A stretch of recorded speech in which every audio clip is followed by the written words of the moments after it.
So dear students, today I am discuss with you one more application of the Bose-Einstein statistics, that is derivation of the Planck's law. So today I am drive the Planck's law with the help of this Bose-Einstein statistics. For this, first of all, let us consider a hollow cavity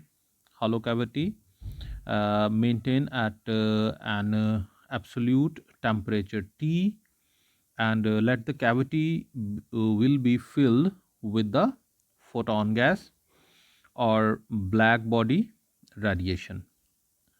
So the photons moving randomly inside the cavity, we assume the photon moving randomly inside the cavity and get absorbed and re-emitted continuously.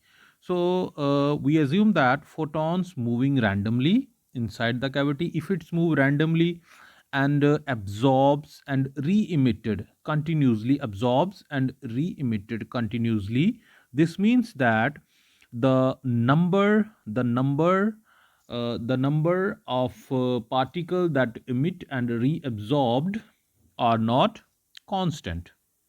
So as we see in the previous case, when we discuss the Bose-Einstein statistics or Fermi-Dirac statistics or Maxwell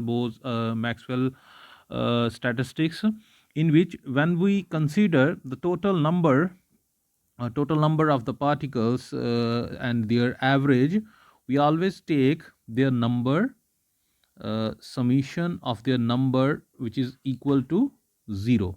But in that case, in that particular application, the photon gas that we consider here becomes absorbed and re-emit continuously. At the same time they absorbed and at the same time they re-emitted. So this condition predicts that the number of the particles becomes not always remain constant. So here in that particular case, that is in case of derivation of Planck's law, we consider this equation 1. So and further here, when we apply Bose-Einstein distribution law, and we know that Bose-Einstein distribution law is represented by Ni, which is equal to Gi, total number of phase cells, e raised to power alpha plus beta Ei minus 1. So this is the Bose-Einstein distribution law that we already discussed in our previous lecture. So when we when we put this first condition that we assume here for the absorption and re-emitted of the continuous photon in the cavity, this shows us that there exists the number of particles not constant. When we put this condition, and we consider this condition equation number 1, and is suppose we multiplied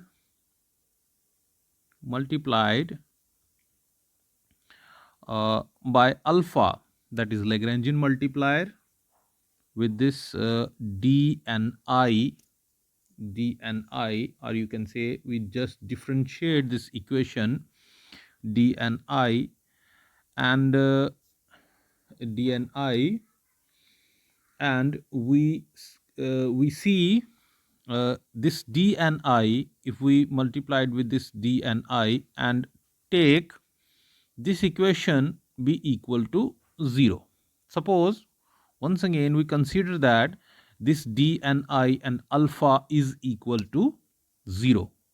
So this is equal to 0. But in the above equation number 1, for the case of photon gas, we consider that Ni is not equal to 0.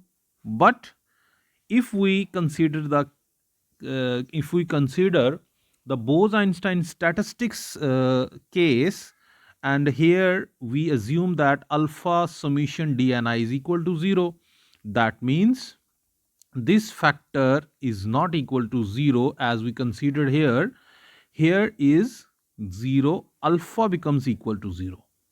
If alpha becomes equal to 0, only this condition of the Bose-Einstein statistics becomes satisfied.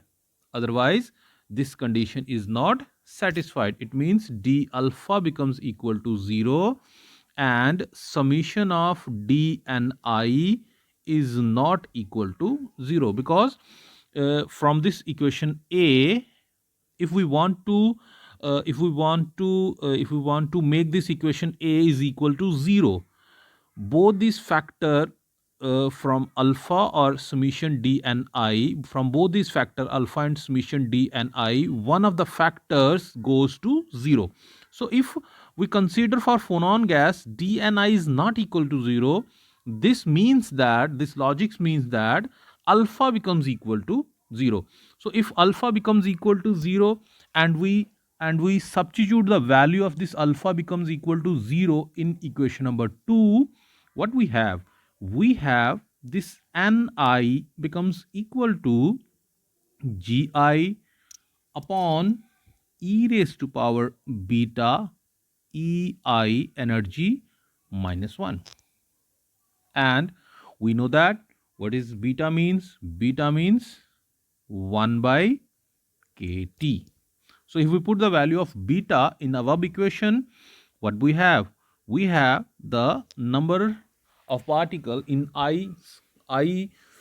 total number of particle, which is equal to Gi upon e raised to power Ei by kT minus 1.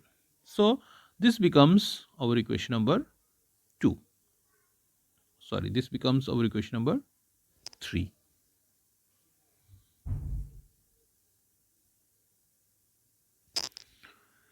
So in the case of photon gas, now we have the number of photons in ith compartment. This n represents the number of photon gas,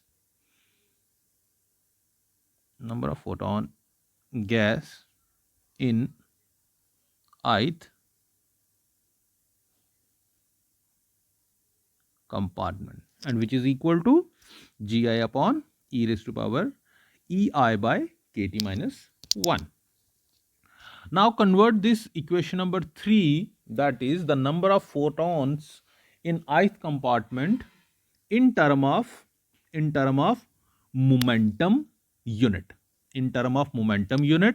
and if we convert this number of photon gas in term of momentum unit with range from p to p plus dp, this Ni replaced by Np Gi, that is the number of number of cells converted into phase cells in term of momentum range p or e raised to power Ei by kT minus 1. So rest of the things become same, only the number of particle, that is Ni, and the cells Gi converted in term of the momentum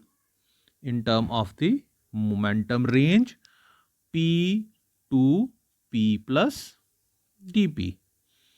So now we discuss all the particles in term of the momentum range.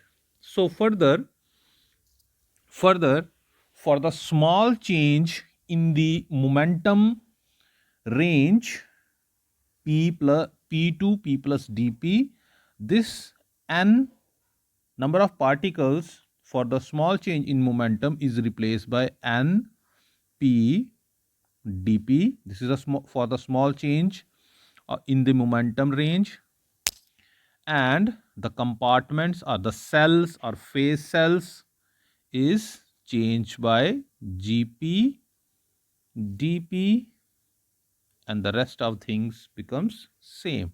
That is e raised to power ei by kt minus 1. So let this is your equation number 5. So now, till now, we just have the equation of the number of particles for a given momentum range NP-dP for a given compartment range for momentum range, number of phase cells GP-dP, and number of phase cell GP-dP. So the factor, this GP dP is basically represents the number of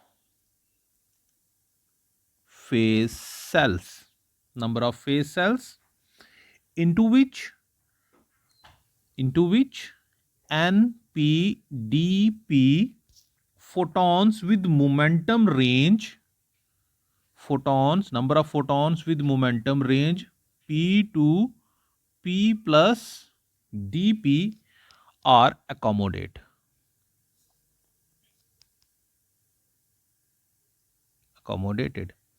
So these are the number of phase cells and this is the number of photons with momentum P for range P to P plus dP. So we also know that the number of phase cells, we know that how to calculate the number of phase cells. In order to calculate the number of phase cells, first of all, we take the triple integral of dx, dy, dz, and again the triple integral of dpx, dpy, and dpz whole divided by h cube. So this formula gives us the value of number of phase cells. Further, this formula simplified as this integral, first integral, triple integral for space xyz is replaced by v. We know how it is converted into v. And the second integral, triple integral for the momentum range is replaced by 4 pi p square dp.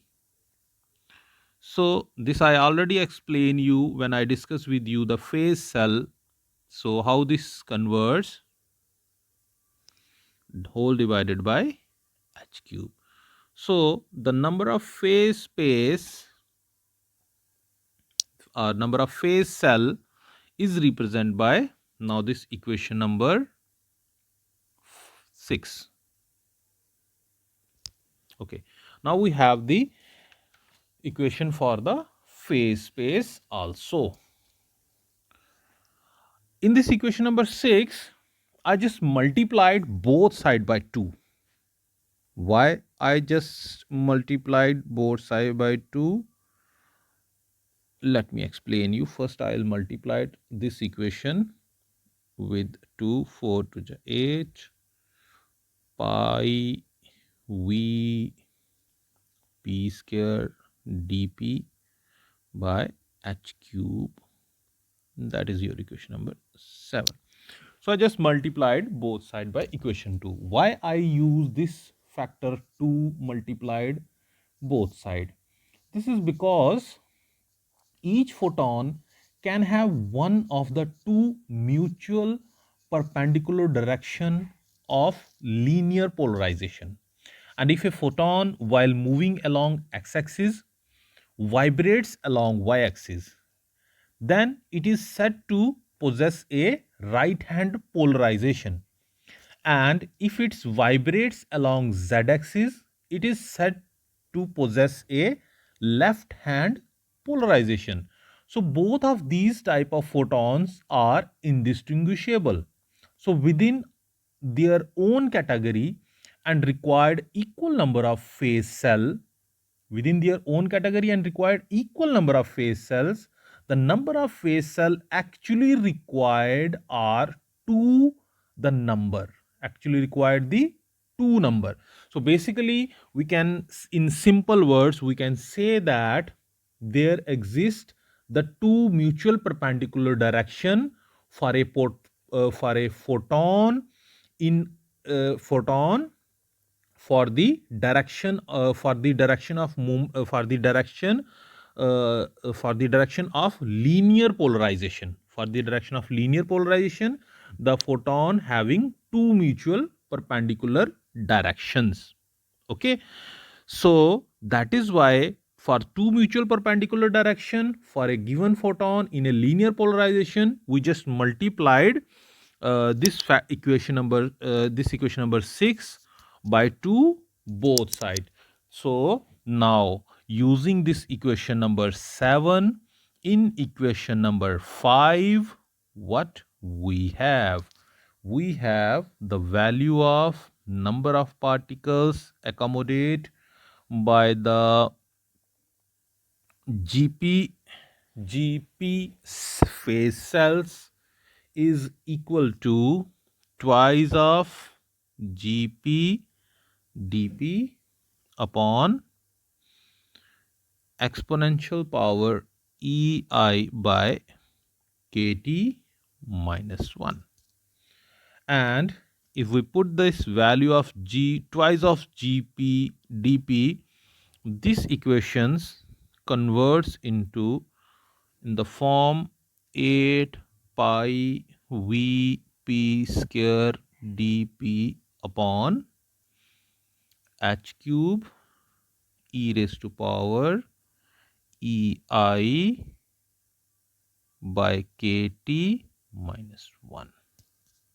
So let this is your equation number 8. So now we just use this equation number 5 and put in equation number 5 this equation number 7.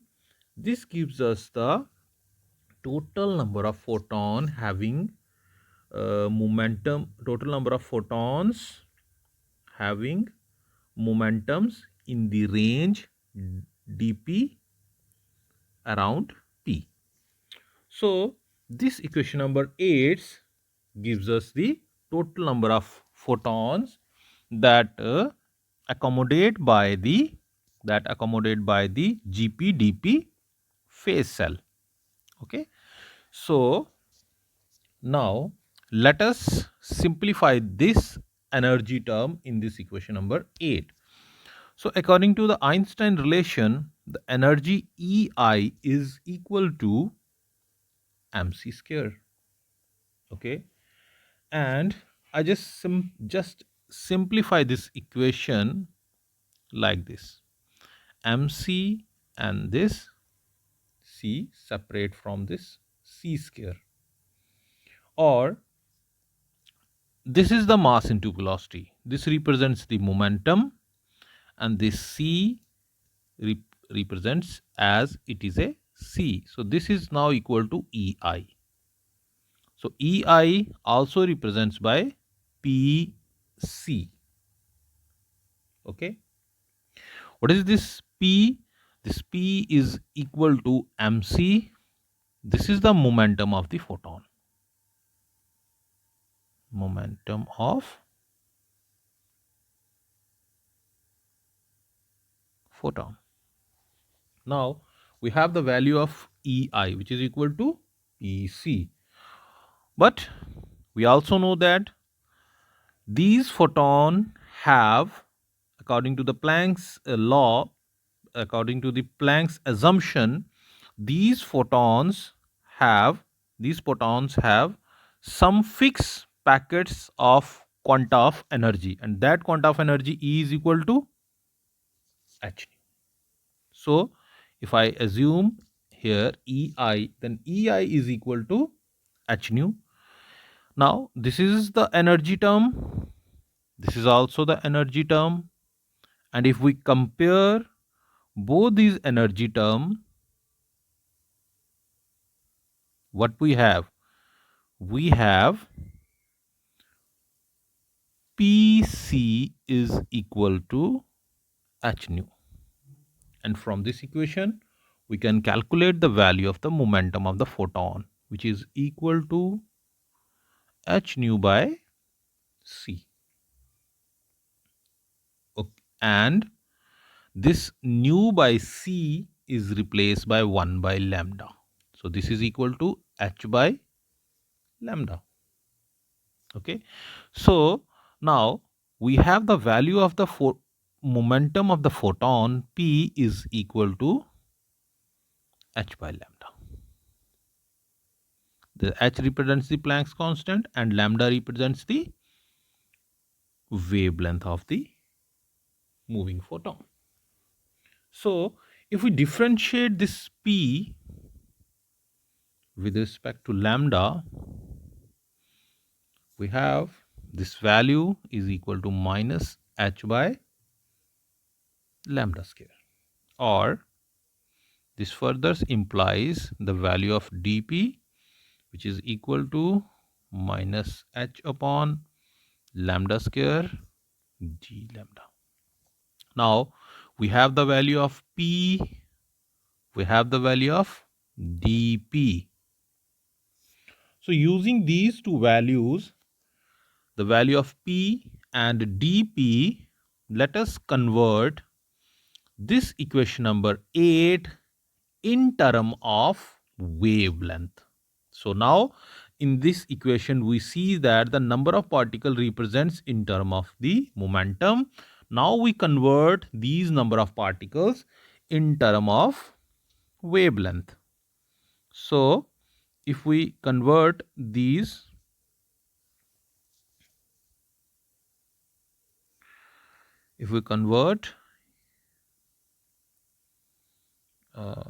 one minute. Okay. So if we convert the number of particles in term of the wavelength, lambda d lambda, which is equal to 8 pi v. Now we have the value is here p square. So instead of p square, we use h by lambda. So now we have h by lambda to whole square. And the value of dp is minus h by lambda square d lambda divided by h cube e raised to power hc by lambda kt minus 1. Okay. Now I just replace the value of this energy in term of the hc and lambda. hc and lambda. So after simplification, the value of the number of particle in the wavelength range lambda to d lambda is given by 8 pi v by lambda power 4 d lambda upon e power hc by lambda kt minus 1. So this is the value of total number of particles in the phase cell, in term of the wavelength range lambda to lambda plus d lambda. Okay. So basically this is the negative. So this is a negative equation. Why this is a negative equation? What this negative signs indicates? Negative sign in this equation indicates that the direction of the particles. So we just can neglect, this part, neglect this number. Why? Because this equation is basically represents the number of particles in the wavelength range. So the number of particles neither goes into the negative negative sense. Number of particle we can't take in the sense of negative. So we just neglect this negative sign here. Okay. So this is the equation which shows us that the number of photon having wavelength within a unit wavelength range around the wavelength lambda per unit volume of the cavity. Okay, now we have the value of number of particle in the per unit wavelength range.